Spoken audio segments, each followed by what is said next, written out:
नमस्कार दोस्तों, हम आज आप लोगों के लिए हंसी मजाक गीत लेकर के आए हैं। वीडियो पर अंत तक बने रहिए, लाइक करिए, शेयर करिए और कमेंट करके बताइए हमारी गीत आप लोगों को कैसी लगी। तो चलिए गीत सुनिए, इसका आनंद लीजिए। ये गाना आप लोग सुनेंगे ना तो आप लोगों को गर्मी नहीं लगेगी, आप लोगों को पता चलेगा कि ठंडी लग रही है। चलिए गाना सुनिए, इसका आनंद लीजिए। गर्मी बहुत ज़्यादा पड़ रही है।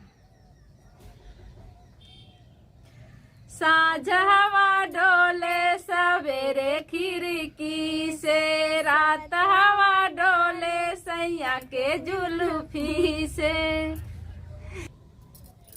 साँझ हवा डोले सवेरे खिड़की से, साँझ हवा डोले सवेरे खिड़की से, रात हवा डोले सैया के जुल्फी से, रात हवा डोले सैया के जुल्फी से। ए ससुरानी तनी झाड़ू लगाई दा, ए ससुरानी तनी झाड़ू लगाई दा, ए ससुरानी तनी झाड़ू लगाई दा, ए ससुरानी तनी झाड़ू लगाई दा। हाल भयल जियरा बेहाल गरमी से, हाल भयल जियरा बेहाल गरमी से। साँझ हवा डोले सवेरे खिड़की से, रात हवा डोले सैया के जुल्फी से, रात हवा डोले सैया के जुल्फी से। साँझ हवा डोले सवेरे खिड़की से, साँझ हवा डोले सवेरे खिड़की से, रात हवा डोले सैया के जुल्फी से, रात हवा डोले सैया के जुल्फी से। हे जेठनी रानी तनी बर्तन तू माजदा, हे जेठनी रानी तनी बर्तन तू माजदा, हे जेठनी रानी तनी बर्तन तू माजदा, हे जेठनी रानी तनी बर्तन तू माजदा।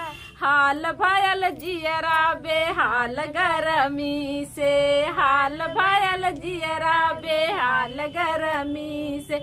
साँझ हवा डोले सवेरे खिड़की से, साँझ हवा डोले सवेरे खिड़की से, रात हवा डोले सैया के जुल्फी से, रात हवा डोले सैया के जुल्फी से। साँझ हवा डोले सवेरे खिड़की से, साँझ हवा डोले सवेरे खिड़की से, रात हवा डोले सैया के जुल्फी से, रात हवा डोले सैया के जुल्फी से।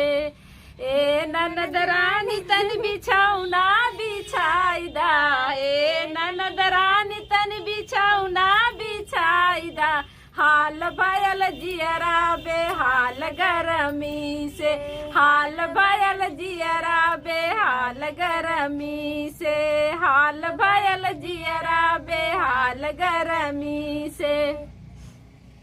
साँझ हवा डोले सवेरे खिड़की से, साँझ हवा डोले सवेरे खिड़की से, रात हवा डोले सैया के जुल्फी से, रात हवा डोले सैया के जुल्फी से।